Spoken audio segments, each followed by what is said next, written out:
여러분 혹시 살면서 차별 대우 당해 보신 적 있으십니까? 차별 대우 당하셨다면 어떤 차별을 좀 받아보셨습니까? 그런 대우를 받을 때 기분이 어땠습니까? 저는 차별하면 생각나는 저의 경험이 하나 있습니다. 군대 처음 들어가서 신병 때 어떤 고참이 물어보는 거예요. 너는 해태냐 롯데냐?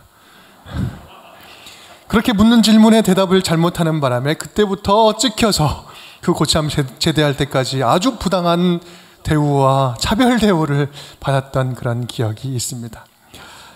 내가 지나고 나서 생각해보면 그 고참의 그 말투, 그 사투리를 보고 판단을 하고 눈치를 챘어야 되는데 그걸 못해가지고 차별을 당하려고 하니까요, 응원하는 야구팀이 달라도 차별을 당하더라고요. 여러분은 혹시 누군가를 무심코 이렇게 차별해서 대우하지는 않았습니까? 가만 보면 내가 차별받은 것은 너무나 생생하게 기억이 나는데 내가 차별한 것은 생각이 잘 안 나는 것을 보면 우리는 그만큼 참 저도 자기중심적이다라는 생각을 해보게 됩니다. 오늘 메시지는 아주 분명하고 간단하고 단순하고 강력합니다. 예수 믿는 그리스도인들이라면 결코 누구도 차별해서는 안 된다라는 말씀이에요. 우리 1절 말씀 함께 읽어볼까요? 네, 형제들아, 영광의 주 곧 우리 주 예수 그리스도에 대한 믿음을 너희가 가졌으니 사람을 차별하여 대하지 말라. 아멘. 믿음과 차별은 그리스도인 안에서 결코 양립할 수 없다, 결코 공존할 수 없다라는 것을 말씀하고 있습니다. 왜냐하면 이 차별이라는 속성은 하나님의 성품과 전혀 반대편에 있는 대척점에 있는 것이기 때문입니다. 그래서 교회 안에, 믿음의 공동체 안에 차별이 존재한다면, 차별이 있다는 것은요, 둘 중에 하나라는 거예요. 하나는 그들이 믿는 자가 아니든지 아니면 그 교회는 교회가 아니든지 있을 수 없다라는 것입니다. 저와 여러분이 살아가는 우리들의 삶에는 참으로 다양한 차별이 존재하고 있습니다. 인종차별, 빈부로 인한 경제적인 차별, 성차별, 학연과 지연으로 차별을 내는 것, 또 장애에 의한 차별, 나이 차별, 이런 차별 저런 차별 우리 너무나 많이 있죠. 그런데 이 모든 차별들은요, 지금 우리 이 사회를 아주 근본적으로 병들게 하고 멍들게 하는 아주 근원적인 문제라는 말씀입니다. 오늘 야고보도 2장에 이제 본격적으로 본론이 시작하는데 이 차별 문제를 강조하면서 시작을 합니다. 그렇다면 이 야고보는 왜 이토록 성도들에게 차별하여 대우하는 것이 문제가 되는지 이렇게 설명을 하고 있는 걸까? 우리 함께 따라해 볼까요? 차별은 하나님을 대적하는 행위이기 때문입니다. 차별은 하나님을 대적하는 행위이기 때문입니다. 하나님을 대적하는 거래요. 야고보는 당시 지금 회당에서 일어나고 있는 실제 문제를 언급하면서 시작을 합니다. 우리 2절 3절 말씀, 우리 밑줄 친 부분만 함께 읽어볼까요? 너희 회당에 금가락지를 끼고 아름다운 옷을 입은 사람이 들어오고 또 남루한 옷을 입은 가난한 사람이 들어올 때, 한 두 종류의 사람이 들어오는 거예요. 하는 사람은 굉장히 부자, 화려한 사람이고 하나는 가난한 사람이에요. 부자 들어올 때는 여기 앉으십시오, 좋은 자리 드리고요. 나쁜 사람, 가난한 사람 들어올 때는 무시하면서 아무데나 앉으세요, 이렇게 이야기를 한다는 거죠. 이것은 지금 야고보가 살아가는 이 초대교회 회당에 일어나는 그러한 일들이라는 것이죠. 남루한 옷, 가난한 사람이 들어오면 무시한다는 거예요. 여러분, 이 무시하는 것에 대한 하나님의 입장은 분명합니다. 우리 4절 말씀이죠. 너희끼리 서로 차별하며 악한 생각으로 판단하는 자가 되는 것이 아니냐? 지금 이렇게 가난한 사람을 무시하는 것은 악한 것이다. 악한 것. 악하다는 것은 무엇입니까? 하나님으로부터 떠난 거죠. 하나님의 뜻과는 상관없다. 아니, 그것을 더 넘어서 하나님이 싫어하는 일을 하는 것이다라는 거예요. 하나님이 이것을 싫어한다. 하나님은 모든 사람을 소중하게 여기십니다. 모두가 하나님의 자녀들이에요. 특히 그 중에서도 가난한 자들에게 하나님은 아주 극진한 관심을 가지고 계십니다. 거기서 시선을 떼지 않는 모습을 우리는 성경에서 쉽게 볼 수 있어요. 우리 5절에서는요, 또한 이렇게 설명을 하고 있습니다. 가난한 자를 택하사 믿음에 부유하게 하시고 또 자기를 사랑하는 자들에게 약속하신 나라를 상속으로 받게 하지 아니하였느냐? 가난한 자를 택하셨대요. 그리고 그렇게 택함받은 자녀들, 사랑하는 자녀들에게 상속자로 여겨주셨다. 상속해 주신다는 말씀입니다. 아주 강력한 사랑과 의지의 모습을 보여주고 있는 거죠. 누가복음 6장 말씀을 보면 마태복음의 팔복과 비유가 되는 평행 본문이 되는 사복사화 이야기가 나옵니다. 그 중에서도 가장 먼저 언급하고 있는 복받는 자가요, 너희 가난한 자는 복이 있나니 하나님의 나라가 너희 것이며, 심령이 가난한 자가 아니에요. 여기는 그냥 아예 가난한 자가 복이 있다라고 이야기를 하고 있습니다. 여러분, 도대체 왜 하나님께서는 이 말씀을 통해서 가난한 자가 복이 있다라고 말씀을 하는 걸까요? 여러분, 그들은요, 가난이라는 이유만으로 아주 부당한 고통 속에서 살아가고 있기 때문에 그렇습니다. 그래서 그들은 하나님의 복음이 임할 때, 하나님의 그 복음이 우리에게 찾아올 때 하나님만을 전적으로 의지하고 하나님 안에 있는 소망만을 붙잡는 그런 특징이 있는 사람들이에요. 하나님이 없으면 전혀 이 세상에서 소망을 품을 수 없는 자들이기 때문에 하나님 안에 있는 소망을 완전히 의지하고 나아가는 자. 그래서 하나님은요, 이 가난한 자, 이 땅에서 없는 자에게 그들에게서 시선을 뗄 수가 없는 것이죠. 그런데 그렇게 하나님께서 관심 있게 바라보시는 가난한 자, 그들을 무시한다? 여러분, 이렇게 무시한다는 것은 그 사람을 무시하는 걸 넘어서 그런 하나님을 대놓고 무시하는 것과 똑같다라는 말씀이에요. 가난한 자를 무시하는 것은 곧 하나님을 무시하는 것이다. 여러분, 우리 하나님 안에는요, 어떤 차별도 존재하지 않습니다.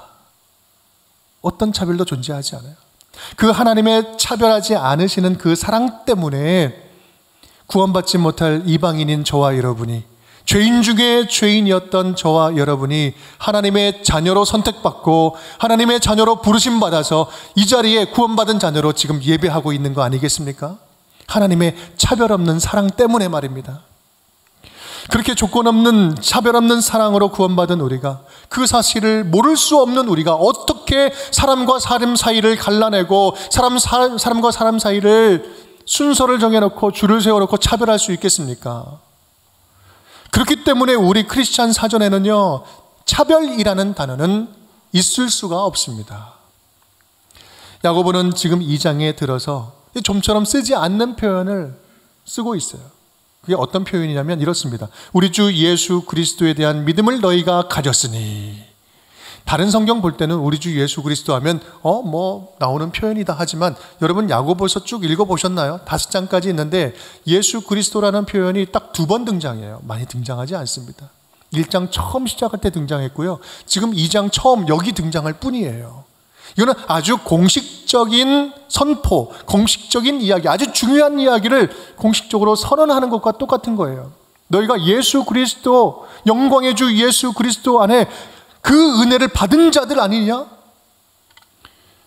하나님의 자녀된 우리는 예수 그리스도의 영광된 빛을 소유한, 빛의 흔적이 있는 자녀들이다. 그래서 뭘 말씀하고 싶어 하는 거예요? 그렇기 때문에 예수 그리스도의 그 영광스러운 은혜를 받은 자들은 결코 차별해서는 안 된다.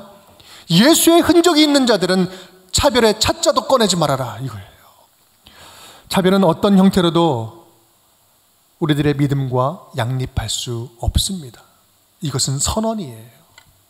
우리 기독교인들은, 신앙인들은 이 사실을 반드시 기억해야 합니다. 여러분, 우리 가정에는 이러한 보이지 않는 차별, 무심결에 하는 나의 행동 속에 이런 차별이 들어있지는 않은지요. 다시 한번 점검해 보자는 말씀이에요. 보이지 않는 차별로 의도하지 않았던 상처, 그냥 볼 때는 아무런 문제 없지만 들여다보면 깊은 상처 가운데 살아가고 있는 모습이 우리들의 모습은 아닌지 다시 한번 들여다보자는 말씀이에요. 오늘 이 야고보 말씀이 우리 교회, 또 우리 섬기는 여러 일들, 직장 생활하는 그 현장 속에서 혹시 누군가를 밀어냈던 적은 없는지, 보이지 않은 선을 그어놓고 사람을 갈라내지는 않았는지, 사람을 줄 세워놓고 차별하지는 않았는지, 다시 한번 우리들의 삶의 모습을 점검하는 우리 복된 기회가 될 수 있기를 간절히 축복합니다. 우리 교회 공동체 안에서 차별이 존재할 수 없는 이유, 2번째 이유 함께 따라하겠습니다. 차별은 사랑의 율법을 어기는 죄악이기 때문입니다. 차별은 사랑의 율법을 어기는 죄악이기 때문입니다. 사랑의 율법을 어기는 죄다. 우리 8절 말씀 우리 함께 읽어볼까요? 너희가 만일 성경에 기록된 대로 내 이웃 사랑하기를 내 몸과 같이 하라 하신 최고의 법을 지키면 잘하는 것이거니와.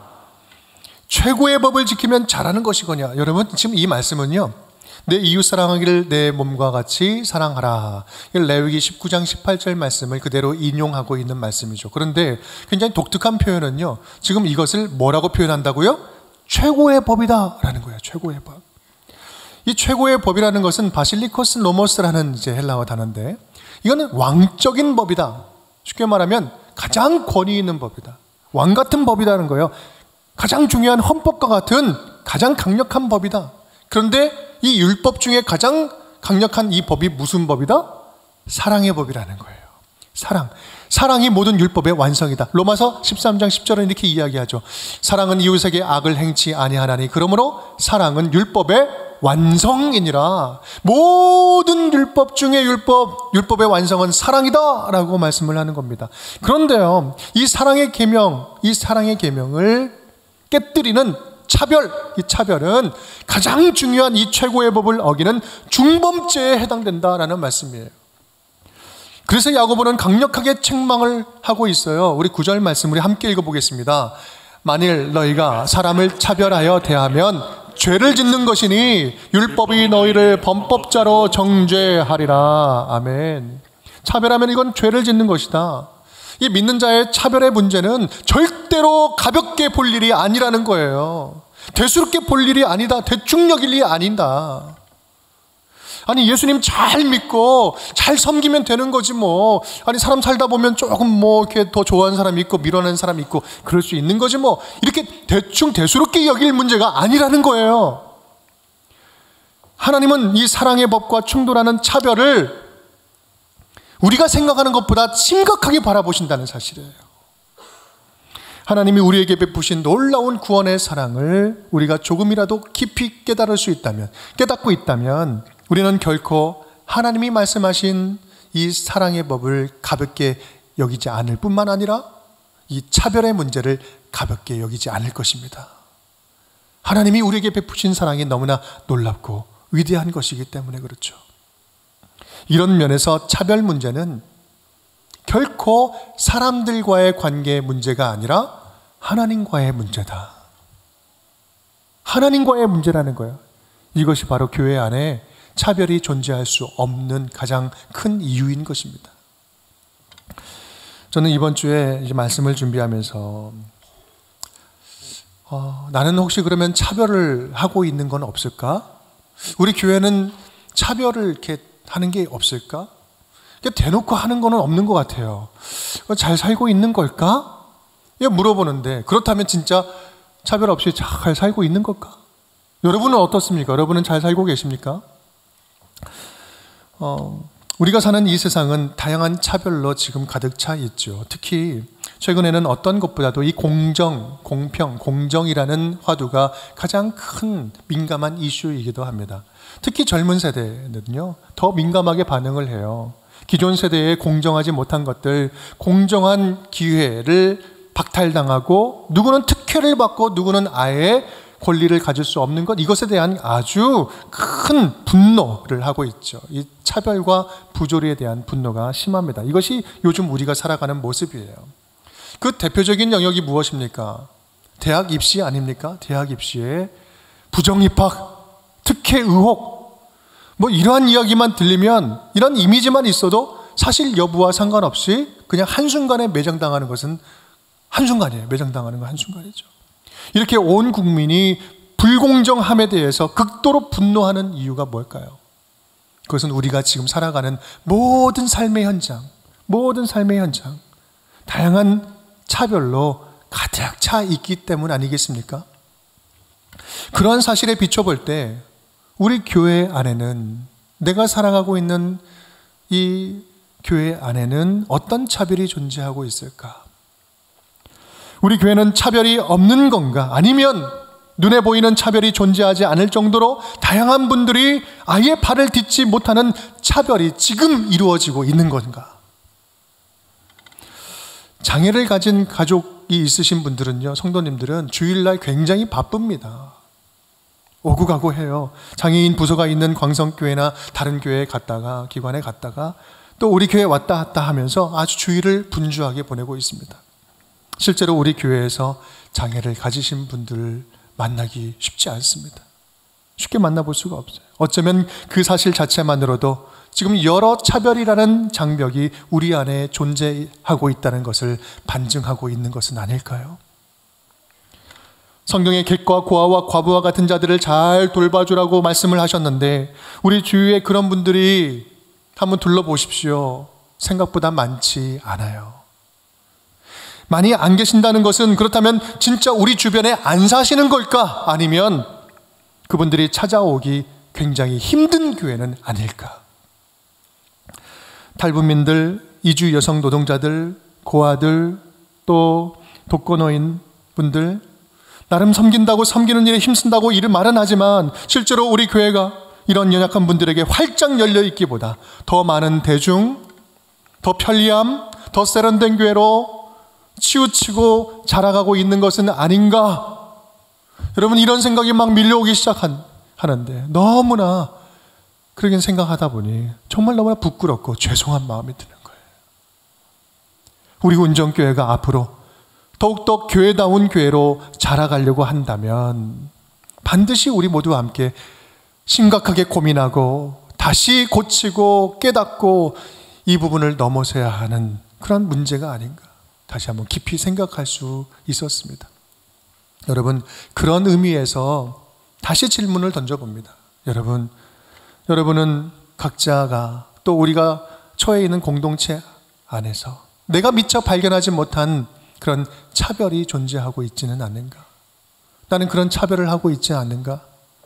나는 적극적이든 소극적이든 오늘 하루를 살아가는 동안에 내 취향에 따라, 내 기호에 따라 사람을 갈라내고 밀어내고 차별 대우는 하고 있지는 않는가?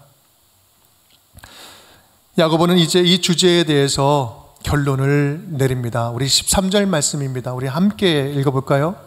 긍휼을 행하지 아니하는 자에게는 긍휼 없는 심판이 있으리라.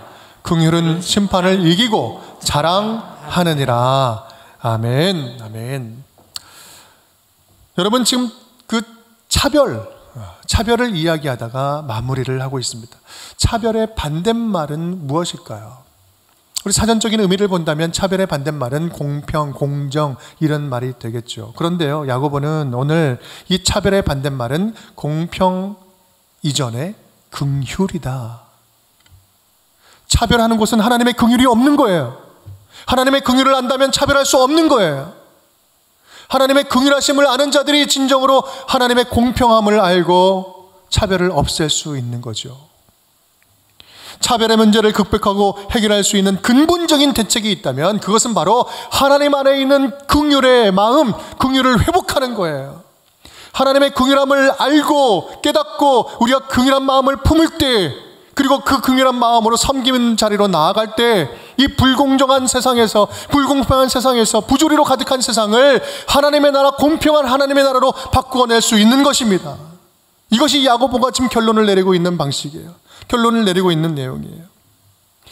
하나님의 자녀된 우리들이 하나님의 긍휼한 마음을 품고 나누고 실천하는 그 자리, 사랑을 실천할 때에 죽을 것 같은 이 부정한 이 세상 속에 살아가는 자들이 그럼에도 불구하고 그 긍휼함 안에서 하나님 나라를 경험할 수 있다.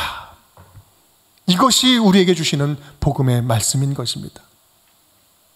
부당함 속에 살아가는 그 어떤 누구도 예수 그리스도 안에 계시된 하나님의 차별 없는 사랑, 하나님의 변함없는 그 사랑을 알고 느끼게 된다면 지옥 같은 세상에서 우리는 비로소 하나님 나라를 누리며 살아가는 주의 자녀들이 될 수 있다는 말씀인 것입니다. 여러분, 이것이 야고보의 결론이에요. 우리 13절 다시 한번 그런 의미로 읽어볼까요? 긍휼을 행하지 아니하는 자에게는 긍휼 없는 심판이 있으리라. 긍휼은 심판을 이기고 자랑하느니라. 아멘. 바로 이것이 예수님께서 이 땅에 오셔서 하신 하나님 나라 사역입니다. 바로 이것이 예수님이 우리에게 주신 하나님 나라 복음이에요. 이 땅에 무너진, 이 땅에 공의가 무너지고 정의가 무너진 상황 속에서도 우리는 하나님 나라를 이 긍휼함으로 살아낼 수 있는 것이죠. 또한 이것이 하나님께서 우리에게 맡겨주신 긍휼의 사명인 것입니다. 우리가 누군가를 도와주는 것, 사랑을 흘려보내는 것, 그것이 바로 이러한 사명의 의미가 있는 것입니다. 마태복음 5장 7절 말씀 함께 읽겠습니다. 긍휼히 여기는 자는 복이 있나니 그들이 긍휼히 여김을 받을 것이며. 아멘. 하나님의 그 불쌍히 여기는 마음을 아는 자가 하나님이 얼마나 공평한지를 알게 된다는 거예요. 우리 시인 송명희 씨는 그렇게 공평하신 하나님을 알고 깨닫고 만나게 되면서 자기 안에 임한 하나님 나라를 이렇게 표현하지 않았습니까? 나 가진 재물 없으나, 나 남이 가진 지식 없으나, 남에게 있는 건강 내게 있지 않으나 남이 없는 것 내게 있으니, 나 남이 못 본 것을 보았고, 남이 듣지 못한 음성 들었고, 남이 받지 못한 사랑 받았고, 남이 모르는 것 나 깨달았네. 공평하신 하나님이, 나 남이 가진 것 나 없지만 공평하신 하나님이 나 남이 없는 것 같게 하셨네. 이 공평하신 하나님의 놀라운 사랑을, 긍휼히 여기시는 사랑을 깨닫는 순간 우리 하나님 불공평하지 않습니다. 지금 내가 누리는 것, 지금 내가 없는 것 때문에 괴로워하는 것, 하지만 하나님 안에는 진정한 공의가 있고 사랑이 있고 공평함이 있습니다. 그 고백을 하는 것이죠. 오늘 저와 여러분 만나주시는 하나님이 그러한 공평하신 하나님이신 줄 믿습니다. 사랑하는 여러분, 그런 공평하신 하나님이 그러한 공평한 하나님 나라를 세우려고 저와 여러분을 당신의 자녀로 불러주시지 않았습니까? 여러 불공정함으로 신음하는 곳에 하나님의 긍휼의 마음을 품고 우리의 손과 발에 담아서 전하게 하심으로 이 땅 아직 살만한 땅이라고, 지금 너무나 부조리로 가득한 이 땅, 그렇지만 하나님의 긍휼함이 있고 사랑이 있기 때문에 아직 살만한 곳이라고 공평하신 하나님을 전하도록 저와 여러분을 이 땅에 남겨두지 않았습니까? 예수님이 그 십자가에서 완성하신 차별 없는 사랑, 공평하신 그 사랑, 지금도 그 공평한 사랑이 당신에게 이어지고 있다고 전하는 전령자로 지금 저와 여러분을 보내지 않았습니까? 사랑하는 여러분, 우리 사전에 공평은, 우리 사전에 차별은 없습니다. 우리 믿는 자들에게 차별은 있을 수가 없는 것입니다. 우리 안에 있는 내가 알지 못하고 마치 잘 살고 있는 것처럼 착각하는 속에서 무관심 가운데 차별을 낳고 있었다면 우리 그러한 내 안에 있는 깊이 있는 차별의 모습을 끊어낼 수 있기를 간절히 바랍니다. 우리 안에 이기적인 마음으로 인한 속마음의 차별을 벗어버릴 수 있기를 간절히 바랍니다. 누군가를 미워하고 정죄하고 누군가를 갈라내고 내 편 네 편을 갈라내고 내가 좋아하는 사람만 취하는 선을 긋고 있는 인간관계의 모든 것들, 다시 한번 오늘 말씀 가운데 끊어낼 수 있기를 간절히 바랍니다.